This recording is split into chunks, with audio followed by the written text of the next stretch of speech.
जैसे जैसे सर्दी बढ़ती है तो वुलन्स की ज़रूरत और उनकी अहमियत बहुत बढ़ जाती है, लेकिन कुछ लोगों के लिए ये विंटर इच का बायस बन जाता है। सर्दी में एक स्किन पे हल्की सी खारिश होती रहती है। तो आइए जानते हैं कि इसकी वजह क्या है और इससे हम कैसे बच सकते हैं।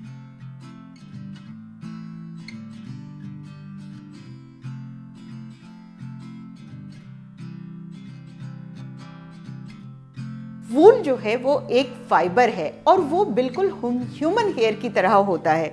जिस तरह ह्यूमन हेयर बिल्कुल एक गठा हुआ होता है, उसी तरह वूल भी होता है। लेकिन जब वूल को उतारा जाता है तो कई बार उसमें एक तरफ से अनइवन कट लग जाता है और वो इच करने लगता है जब वो स्किन के सरफेस पे हाथ में आएगा।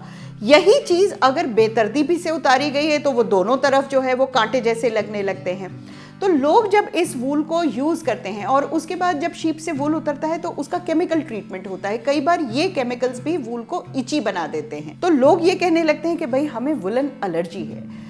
वुलन एलर्जी बहुत कम लोगों को होती है। वूल का जो कंपोनेंट है लेनोलिन, उससे एलर्जी होना हार्डली 1% ऑफ द पॉपुलेशन है। जो आपको हो रहा है, जो आपको वुलन पहनने से परेशानी हो रही है, वो विंटर इच है। विंटर इच के मायने ये हैं कि आपकी ड्राई स्किन के ऊपर ये जो वूल की फाइबर्स हैं जो बेतरतीबी से कटी हुई हैं वो इरिटेट कर रही हैं और इच कर रही हैं। अगर आप एक्जिमा के पेशेंट हैं या ओल्ड एज में जब स्किन बहुत ज़्यादा ड्राई होने लगती है, या आप अपनी ड्राई स्किन का ध्यान नहीं रख रहे हैं, कमरे में बैठे हुए हैं, हीटर चला के, ह्यूमिडिफायर नहीं है, तो स्किन ड्राई होने लगती है। जब स्किन ड्राई होने लगती है उसके नेचुरल ऑयल्स खत्म होने लगते हैं।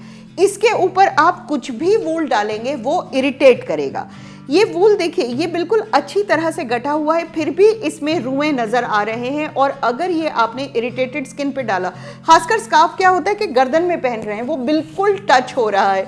दूसरी चीज़ जो मैंने देखी है कि वुलन निकाले, उसमें फिनोफ्थलीन बॉल्स डली हुई थी और उसके बाद सीधा उन्हें इस्तेमाल कर लिया, तो वो जो नैफ्थलीन बॉल्स का इरिटेशन था वो भी ऐड हो जाता है। तो कोशिश कीजिए वुलन्स को एयर कीजिए। धूप नहीं भी है तो फर्क नहीं पड़ता, उनको सिर्फ एयर में रखिए और फिर 24 घंटे बाद उनका इस्तेमाल कीजिए। जो भी चीज स्किन के बिल्कुल करीब आ रही है, पहली बात तो यह है कि आपको ये ध्यान रखना है कि आपकी नेक और एरियाज अच्छी तरह से मॉइस्चराइज होने चाहिए। अगर आपकी स्किन इंटैक्ट है, सही है, तो आपको एलर्जी नहीं होगी। लेकिन फिर भी अगर आपको एलर्जी हो रही है तो आपको अपनी वूल को ध्यान से चुनना चाहिए। आपको कोशिश करनी है कि वो वूल जिसमें कोई भी रुआं निकल रहा है, खासकर जो अंगोरा वूल होती है उसमें बहुत रुए होते हैं, वो आप नहीं पहने। और पहने तो कम से कम इस तरह पहने कि ऊपर आपने एक कॉटन की शॉल ले रखी है और उसके ऊपर आपने अंगोरा वूल पहनी। किसी भी वूल में जिसमें सीक्वेंस लगा हुआ है या इस तरह का कुछ एडिशनल चीज़ें हैं, वो इरिटेशन वालों को नहीं पहननी चाहिए। कोशिश ये कीजिए कि अपना एक स्कार्फ लेके, खासकर जो गले वाला एरिया, यहाँ की स्किन देखिए बहुत ही थिन है, अगर इसमें ज़रा भी इचिंग शुरू हो गई तो फिर वो ठीक नहीं होती। हमेशा कॉटन स्कार्फ को अपनी गर्दन में डालिए, उसके बाद वूल पहनिए। अगर आपको एलर्जी वूल की रुएं से हो रही है, कॉटन कंबल लेने की ज़रूरत पड़ जाती है, तो नीचे एक दोहड़ हो ले, उसके ऊपर आप कंबल लें। ये सब चीज़ें बहुत ज़रूरी हैं, क्योंकि अगर आप ये नहीं कर रहे हैं तो जो एलर्जिक रिएक्शन है वो बढ़ता चला जाता है और अगली सर्दी में वो और ज़्यादा बढ़ जाता है। तो क्या सबक है यहाँ का? सबक सिर्फ यही है कि वूल को अपने स्किन से डायरेक्ट कांटेक्ट में ना आने दें। अगर आपने इस तरह का लिबास भी पहनना है तो इसके नीचे पूरी बाजू की कॉटन की शर्ट पहने। उसके बावजूद अगर आपको लग रहा है कि एलर्जी बढ़ती चली जा रही है तो एंटी एलर्जिक लें, और फिर भी कंट्रोल नहीं हो रही तो डॉक्टर से सलाह ज़रूर करें, क्योंकि हो सकता है कि इसमें एडेड एलर्जिक कंपोनेंट भी हो, बिकॉज विंटर में बहुत सारी एलर्जीज बढ़ जाती हैं। तो जनाब, सर्दी में वुलन का इस्तेमाल करना तो ज़रूरी है। अपने लिए सही वुलन्स का इंतखाब कीजिए, सही तरह से उन्हें पहनिए, सर्दी से अपने आप को बचाइए। बार बार कहती हूँ, अपने आप को अंदर से स्ट्रॉन्ग कीजिए। सर्दी में इम्यूनिटी की ज़रूरत है।